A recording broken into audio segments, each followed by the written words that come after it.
یہ بھی اس امت کو نہیں ملا، شروع سے آ رہا ہے۔ اور میرے نبی نے کیا خوبصورت انداز میں رمضان کا تعارف کرایا۔ اب ممبر پہ کھڑے ہوئے ماذا یستقبلون وماذا تستقبلون، وہ کون آ رہا ہے؟ سبحان اللہ، تم کس کے سامنے جا رہے ہو؟ کسی عمل کے لیے یہ انداز نہیں ہے۔ تو صحابہ میں ہلچل مچ گئی۔ پھر آپ نے کہا ماذا یستقبلکم وماذا تستقبلون، وہ کون آ رہا ہے؟ تم کس کے آگے جا رہے ہو؟ پھر تیسری دفعہ ماذا یستقبلکم وماذا تستقبلون، کسی عمل کے لیے یہ طریقہ اختیار نہیں کیا میرے نبی نے۔ کون آ رہا ہے؟ کس کے سامنے جا رہے ہو؟ تو جب 3 دفعہ آپ نے کہا تو حضرت عمر کھڑے ہو گئے۔ وحی نزل، یا رسول اللہ کوئی وحی آئی ہے؟ اللہ نہیں۔ تو پھر انہوں نے کہا اعدو حضر، کیا کوئی دشمن آ گیا؟ آپ نے کہا اللہ نہیں۔ تو پھر کیا ہوا ہے؟ آپ نے کہا جاء رمضان، رمضان آ رہا ہے۔ اللہ تعالیٰ اہل ایمان کی اس میں بخشش فرما دیتا ہے، رمضان آ رہا ہے۔ تو چند دنوں کے بعد رمضان آ رہا ہے، جس کو اللہ کے نبی نے ایسا پیش پریزنٹیشن ایسی ہے، نہ نماز کے لیے ہے، نہ زکوٰۃ کے لیے ہے، نہ حج کے لیے ہے، نہ ذکر کے لیے، نہ تلاوت، کسی عمل کے لیے یہ پریزنٹیشن نہیں ہے جو میرے نبی نے روزے کے لیے دی ہے۔ ماں وہ کون آ رہا ہے؟ سبحان اللہ۔ اور تم کس کے سامنے جائے؟ جیسے روزے کو نا ایک وجود عطا فرما دی کہ یہ ایک ایسا عمل ہے کہ اللہ تعالیٰ نے فرمایا کہ الصوم لی، نماز بھی تو اللہ کے لیے، یہ جمعہ میں پڑھ رہا ہوں تم سن رہے ہو اللہ کے لیے، لیکن میرے اللہ نے کہا الصوم لی، روزہ میرے لیے ہے، وَأَنَا أَجْزِي بِهِ، میں اس کا اجر خاص طور پر الگ سے دوں گا۔ یہ الصوم لی کیوں کہا ہے؟ اب میں ممبر تے بیٹھا ہوں، تسی سارے ویکھ رہے ہو، اے سارا تسی مجمع ایک دوسرے نو ویکھ رہے ہو۔ روزہ تو ایسا اندر کی چیز ہے، بیوی کو بھی نہیں پتا چل سکتا کہ میرا روزہ ہے یا نہیں ہے، اتنا چھپا ہوا عمل ہے۔ تو اللہ اس میں خوش ہوتا ہے کہ کسی کو بھی پتا نہیں، اور یہ اندر کمرے میں بیٹھا ہوا نہ کھا رہا ہے نہ پی رہا، پیاس بھی لگ رہی ہے، بھوک، اب تو ٹھنڈا ہو گیا رمضان، پیاس بھی لگ رہی ہے، بھوک بھی لگ رہی ہے، تو یہ پھر کیوں نہیں کھا رہا، کیوں نہیں پی رہا؟ تو کہتا ہاں یہ میرے لیے، یہ میرے لیے۔ اور اس لفظ کا ایک روایت جو ہے مانا اجزا بہ، روزہ سارے اعمال کی جنت، اور روزے کے بدلے میں تمہیں اللہ ملے گا۔ کون ملے؟ اللہ۔ ہارون رشید کی باندھی تھی، اس کا نام تھا خالصہ، ذرا ساملی تھی، تو وہ اسے بڑا پیار کرتا تھا، باقی سارے حیران ہوتے تھے کالی جی نال عشق پائی کرتا ہے، 3000 باندیاں تے وچوں وہ خالصہ تے قربان۔ تو ایک دن وہ کھڑی تھی دربار میں، تو ہارون نے کہا جو جس چیز پہ ہاتھ رکھے گا اس کی، تو سارے دوڑے مختلف چیزوں کی طرف، تو خالصہ کھڑی رہی۔ تو ہارون نے کہا تو کیوں کھڑی؟ کہا پہلے میں گارنٹی چاہتی ہوں کہ جس پہ ہاتھ رکھوں گی میری ہوگی۔ کہاں تیری ہوگی؟ تو اس نے آگے ہارون کے کندھے پہ ہاتھ رکھ دیا، یہ تو سر پاگل ہے، تو مل گیا تو سب کچھ مل گیا۔ تو نے کہا دیکھا میں اس لیے سے عشق کرتا ہوں، تو اللہ مل جائے تو اور کیا ملے۔ ایک حدیث یاد آیا، یا ابن آدم اطلبنی تجدنی، او میرا بندہ تو دنیا کی طلب میں جاتا ہے نا، کبھی دوں گا کبھی نہیں دوں گا، لیکن اگر میری طلب میں آئے گا، میں وعدہ کرتا ہوں میں تجھ سے مل جاؤں گا، تجدنی میں مل جاؤں گا، فإن وجدتنی اگر تو نے مجھے پایا، وجدت کل شیء تو نے سب کچھ پا لیا، وإن فتنی فاتک کل شیء اگر تو نے مجھے کھو دیا تو نے سب کچھ کھو دیا، انا خیر لک من کل شیء، تو کوئی مجھ سے بھی اعلیٰ اور بہتر اور پیارا ہے؟ کوئی مجھ سے بھی اعلیٰ ہے؟ جنت کا کی سب سے بڑی نعمتیں کھانا پینا ہو رہے محل یہ نہیں ہے، جنت کی سب سے بڑی نعمت اللہ کا دیدار ہے۔ جب اللہ ساری نعمتیں دے دے گا، پوچھے گا میرے وعدے پورے ہو گئے؟ کہیں گے جی یا اللہ پورے ہو گئے۔ کہ ایک وعدہ باقی ہے، کہیں گے یا اللہ نے کوئی وعدہ باقی نہیں، سب پورے، جنت مل گئی، دوزخ سے بچ گئے، پل صراط سے گزر گئے، گناہ معاف ہو گئے، زندگی مل گئی، پچھکی رہ گیا۔ کہ نہیں، ایک وعدہ باقی ہے۔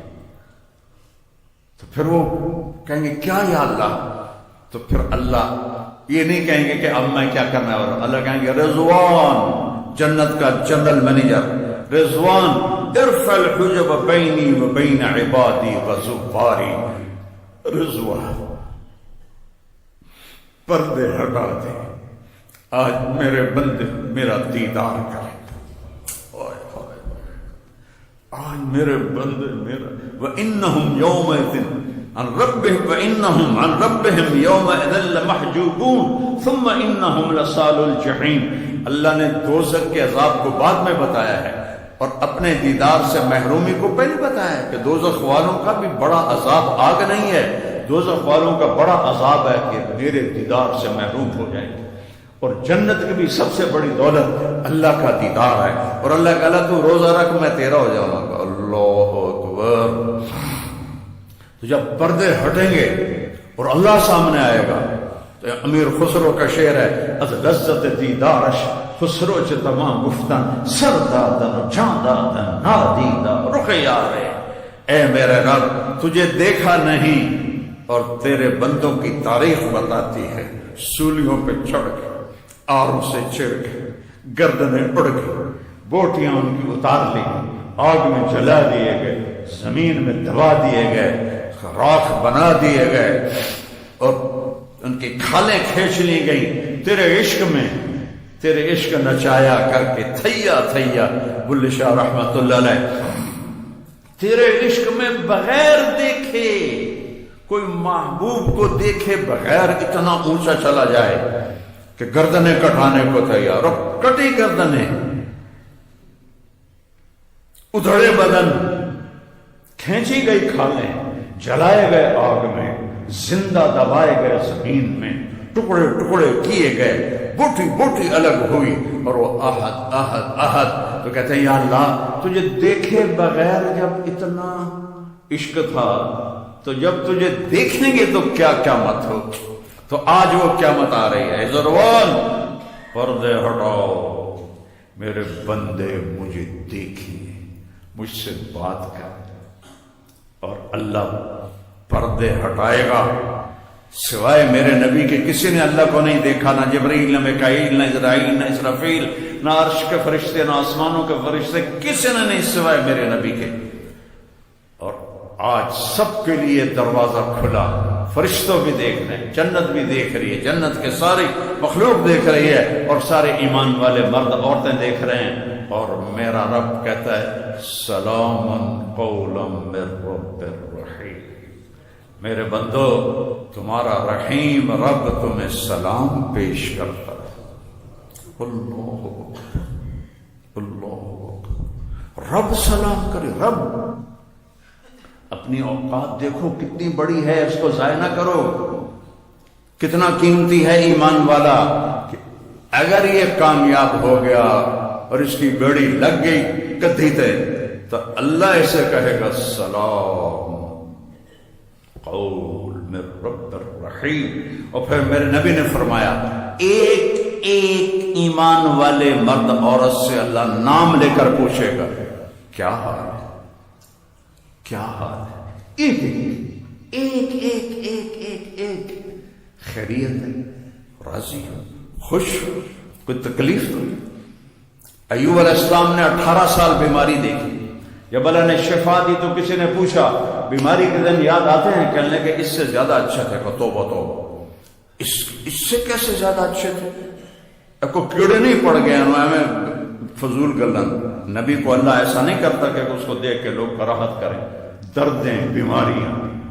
کہا ارے اللہ کے بندے، جب میں بیمار تھا نا تو دن میں ایک دفعہ عرشوں سے آواز آتی تھی ایوب کیا حال ہے، اللہ میرا حال پوچھتا تھا، اس میں جو لذت تھی وہ آج اب صحت میں کوئی نہیں۔ اور جب آپ زندہ ہمیشہ کے لیے جنت، ہر دکھ سے آزاد ہو کر اپنے اللہ کو دیکھ، یہ آنکھیں نہیں ہوں گی، صرف ان آنکھوں سے نہیں، ہمارے جسم میں 10 کھرب سیل ہیں، ہر سیل میں باڈی کا ہر عضو بننے کی صلاحیت، ایک سیل سے تو اللہ انسان بناتا ہے، تو 10 کھرب سیل سب آنکھیں بن جائیں گے، اور ان 10 کھرب آنکھوں سے اللہ کو 2 آنکھوں سے دیکھنے کا مزہ دنیا میں چکھتے ہیں، جب اللہ پورے جسم کو آنکھ بنا دے گا اور پھر یوں اللہ کو دیکھو گے تو کیا مزہ ہوگا، کوئی بیان کر سکتا ہے، کوئی اس کا تصور کر سکتا ہے؟ تو تھوڑا جہا اپنے اوپر جبر کر لو، یا اللہ تیرے نبی لو غلام بن کے مرنا ہے، جیونا ہے،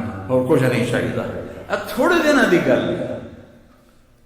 میں اپنے جوان بیٹے کو قبر میں اتار کے دنیا کو دیکھ چکا ہوں، یہ کچھ نہیں ہے، سراب ہے، ریت ہے،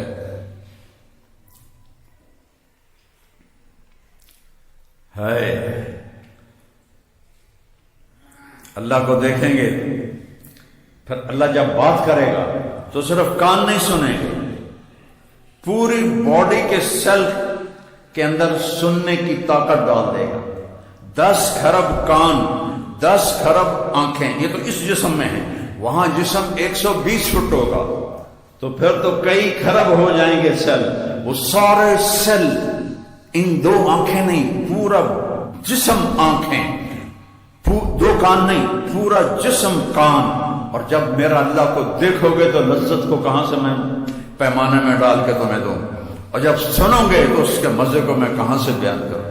یا ایک سریلی آواز آدمی کو ایسے ہلا دیتی، داؤد علیہ السلام زبور پڑھتے تھے، پہاڑ ہلنے لگ جاتے تھے، اور جب میرا اللہ بولے گا رمزی کیا حال ہے، کیا لذت ہوگی اس کی، کیا مزہ ہوگا اس کا۔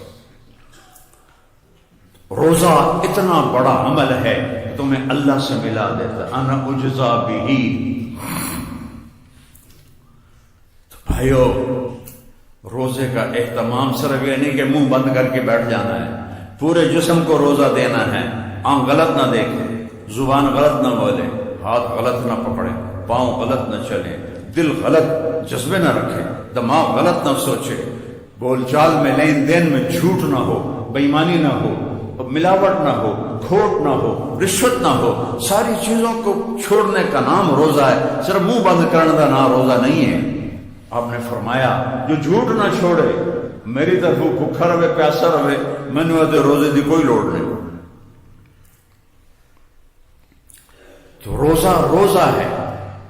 اگر من سان نفسہ فی شہر رمضان، جس نے روزہ رکھا کہ نفس کو لگام دے دی، جیسے میں نے ابھی بتایا، لم یشرب فیہ مسکرن، کوئی ناجائز حرام چیز، حرام لقمہ اندر نہیں گیا، لم یعمل فیہ خطیئۃ، کوئی گناہ نہیں کیا، لم یقذف فیہ مؤمنا ببہتان، اور ایک گناہ کو ہائی لائٹ کیا، کسی مسلمان کو جھوٹا الزام نہیں لگایا۔ ان خاص طور پہ ہماری عدالتیں بھری پڑی ہیں جھوٹے کیسوں کے ساتھ، ان کی پیروی کرنے والے بھی وکیل، ان سے رشوت لینے والے جج، یہ سارے ایک لائن میں کھڑے ہوئے ہیں۔ تو جس نے نفس کی حفاظت کی، یہ ساری چیزیں میں نے بتائی، کوئی غلط لقمہ اندر نہیں گیا، کوئی گناہ نہیں کیا، ہوا تو فوراً توبہ کی، کسی پہ الزام جھوٹا نہیں لگایا، اس کے بدلے اللہ اس کے لیے ایک گھر بنائے گا، بنا لہو قصرن، اللہ اس کے لیے محل بنائے گا۔ کتنے بڑا ہوئے؟ 4 مرلے، 10 کنال، 5 کنال، 100 کنال، 200 ایکڑ، 1000 ایکڑ، 10,000 ایکڑ۔ لو ان الدنیا کلہا وضعت فیہ لکانت کا مربت عنز فی الدنیا، ایک مہینے دی ہتھ کڑیاں مان لئیے تو اللہ کا نبی کہتا ہے ایک ہر روزے کے بدلے میں اللہ اتنا بڑا محل بنائے گا کہ یہ پوری دنیا اگر اس محل میں رکھی جائے تو ایسا نظر آئے گا جیسے پوری دنیا پہ ایک بکری کھڑی ہوتی ہے۔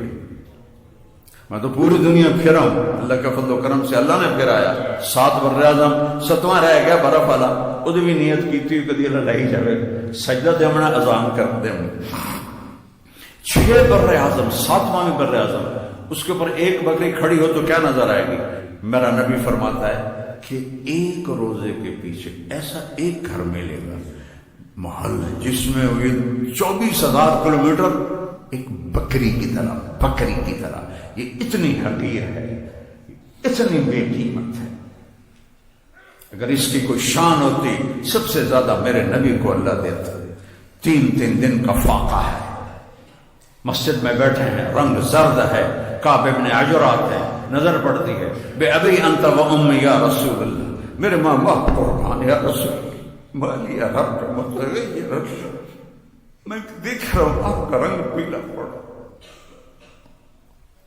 تو آپ نے ایسے انگلی پیٹ پر رکھی ایسے کہا ما داخل جوفی ما يدخل جوف ذات کبد منذ خلق۔ آج 3 دن گزر چکے ہیں، تیرے نبی نے روٹی کا ایک لقمہ نہیں کھایا۔ روٹی کی تو کھائی، بچنوں کی تو پائی۔ اللہ حسین، میرا نبی حسین کی کٹی گردن آگے پیش کر دے گا، ان کو الوطن توڑی اولاد، یہ تو ذبح ہو گیا میرے دین کے پر۔ تم جھوٹ نہ چھوڑ سکے، ملاوٹ نہ چھوڑ سکے، کھوٹ نہ چھوڑ سکے، رشوت نہ چھوڑ سکے، کہ رب تم ہو یا اللہ ہے۔ پہلا تعارف ہے رب العالمین۔ کہا 3 دن ہو گئے، ایک لقمہ اندر رکھی، جس کے لیے کائنات بنائی، اس کو عرشوں تک پہنچا کر اپنا دیدار کرائے۔ عزت کے پیمانے یہ نہیں ہیں کہ تمہارے اشتہار لگ جائیں، عزت کے پیمانے یہ ہیں کہ تم سے اللہ اس کا رسول راضی ہو جائے۔ تم جاؤ تو تمہارا استقبال۔ محمد علی جناح قائد اعظم رحمۃ اللہ علیہ بہت کام کرتے تھے، مرنے والے تھے، ان کے سیکرٹری نے کہا سر آپ اتنا بیمار ہیں، اتنا کام کیوں کرتے ہیں؟ کہنے لگے دیکھو مسٹر، میں چاہتا ہوں جب میں اللہ کے سامنے جاؤں نا تو میرا اللہ مجھے کہے ویل ڈن مسٹر جناح۔ وہ تو انگریزی بولتے تھے، میں اردو تو ان کو اتنی آتی نہیں تھی۔ جناح تم بہت اچھا کر کے آئے۔ میں بھی اللہ سے کہتا ہوتا ہوں جب سے میں نے یہ واقعہ پڑھا ہے کہ یا اللہ جب میں اچھا کر کے آئے، اس کو منزل بناؤ، اس کو منزل بناؤ۔ یہ سارا فریب ہے جو تمہیں نظر آ رہا ہے۔ تو روزے کا اہتمام پورے وجود کو پاک کر دیتا ہے۔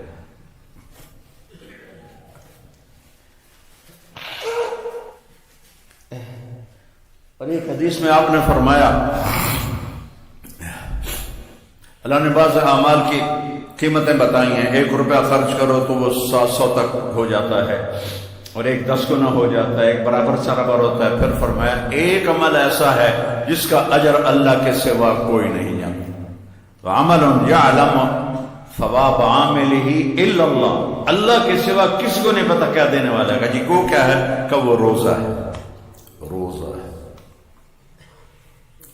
روزے کو روزے کے سارے آداب کے ساتھ، رات کے قیام کے ساتھ۔ تراویح کا لفظ نیا ہے، یہ پہلی صدی دوسری صدی کا لفظ نہیں ہے۔ قیام اللیل جس میں اللہ نے کہا کہ قرآن سن، اور سال میں 1 دفعہ کہتا ہے پورا کر لیا کرو، کہ چونکہ رات کے رمضان میں نفل فرض ہو جاتا ہے، فرض 70 فرض ہو جاتا ہے، اور مغرب سے لے کر فجر کی اذان تک قیام اللیل کا ٹائم ہے۔ اس میں جو بھی نفل پڑے گا اس کو ہر سجدے پہ 1500 نیکی اللہ لکھوائے، 1500۔ تو بھائی اس کا استقبال کرو۔ تھوڑا جذباتی بھی ہو گیا، کیا کروں، ہر طرف جب اپنے نبی کا چمن اجڑا ہوا دیکھتا ہوں، اور اجاڑنے والے کوئی اور نہیں ہے، اس کی امت ہی ہے اسے اجاڑ۔ کوئی ہندو سکھ عیسائی کو اجاڑتے تو ہم کہتے ٹھیک ہے شہید ہو رہے ہیں، اجاڑنے والے اپنے، سب کے ہاتھوں میں خنجر ہیں، اور میرے نبی کے سینے میں اتار رہے ہیں، نبی کے سینے، سب کے ہاتھوں میں تیر ہیں، میرے نبی کے جگر پہ مار رہے ہیں۔ کسی میں حوصلہ ہے قیامت کے دن کہے امتی امتی، اور میرا نبی اس وقت کہہ رہا ہے یا اللہ میری امت، یا اللہ میری امت۔ اللہ مقام محمود پیش کرے گا، میں نے کہا میں بیٹھوں گا نہیں، میں ہاتھ رکھ دوں گا، چونکہ اللہ نے کہا بیٹھ تو میں ایسے ہاتھ رکھ دوں گا، میں نیچے کھڑا ہو جاؤں گا۔ مجھے ڈر ہوگا کہ مقام محمود مجھے لے کے جنت میں چلے گا تو میری امت پیچھے اکیلی رہ جائے گی، میں امت کو چھوڑ کے نہیں ساتھ جاؤں گا۔ کوئی ہے ایسا تو پھر کیوں نہیں اس کی غلامی میں فخر محسوس کرتے، کیوں نہیں اس کے روپ میں عزت محسوس کرتے، کیوں نہیں اس کی زندگی کو اپنا؟ کیا آڑ ہے، کیا رکاوٹ ہے؟ تھوڑے دن کی زندگی ہے، پتہ نہیں کب بلاوا، نہ جانے بلا لے پیا کس گھڑی، تو کیا کیا کرے گی کھڑی دن کے دن۔ تو رمضان کا استقبال ہے، اور روزے داروں کے لیے ایک الگ دروازہ ہے جس سے ان کو جنت میں گزارا جائے گا، ریان۔ اس دروازے کا نام ہے ریان۔ ریان ہوتا ہے پانی سے سیراب کرنا، چونکہ دنیا میں پیاس بھی برداشت کی، بھوک بھی برداشت۔ جب مجھے سر درد نہیں تھا میں نفلی روزے بہت رکھتا تھا، لیکن سر درد کی وجہ سے فرض بھی بڑی مشکل سے پورے ہوتے ہیں، تو میرے نبی نفل روزے سارا سال 13، 14، 15 پیر جمعرات اور شعبان میں اتنے روزے رکھتے تھے کہ لگتا تھا روزہ چھوڑیں گے ہی نہیں۔ عائشہ رضی اللہ عنہ نے فرمایا کہ اللہ کے نبی شعبان میں اتنے روزے رکھتے تھے کہ لگتا تھا کہ پورا مہینہ ہی رکھیں گے استقبال رمضان کے لیے۔ تو بھائی اللہ مجھے آپ کو توفیق دے، اور اس میں ہم جس کے سے لڑے ہوئے ہو صلح کر لو، اپنے روزے کو قیمتی بنا، چونکہ جو کسی سے قطع تعلق کیا ہوا ہے اس کا روزہ قبول نہیں ہوتا۔ ماں باپ ناراض ہے تو ان سے معافی مانگ کے ان کو منا لو، چونکہ والدین کے نافرمان کا روزہ بھی قبول نہیں ہوتا۔ شراب کا جو عادی ہے اس کا روزہ بھی قبول نہیں ہوتا، اور جو دل میں کسی کے لیے نفرت رکھتا ہے اس کا روزہ بھی قبول نہیں ہوتا۔ یہ 4-5 کام ہیں، ان سے توبہ کر کے ہم روزے کی تیاری کریں اور اپنے آپ کو دیکھیں۔ اپنا تجھے کیوں فکر ہے اے گل، دلے صد چاک بلبل کی، تو اپنے پیرہن کے چاک تو پہلے رفع کر لے۔ اللہ اقبال کی قبر ٹھنڈی کرے، کیا شاعر تھا کہ تو اوروں کے عیب دیکھتا پھرتا ہے، کبھی اپنا گریبان کھول کے اندر دیکھ لیا کر کے ایتھے کیے وسدے ہسے تے وسدے نسے تڑی جھوک دے آسے پاسے، سکو نفس پلیت پلیت کی تھا اساں ذات پلیت نہ ہاسے۔ تم سنو سمجھتا نہیں آیا ہونا، کیونکہ یہ ساڑی ٹپیکل طرح کی ہے، ایک خواجہ غلام فرید کا شعر ہے کہ ایسا نفس پلیت پلیت کی تھا۔ خلاصہ شعر کا یہ ہے کہ اس نفس پلیت نے ہمیں پلیت کر دیا، ویسے ہم پلیت تو نہیں تھے، اس نفس نے ہمیں ناپاک کر دیا۔ اللہ مجھے آپ کو اس کے شر سے بچا۔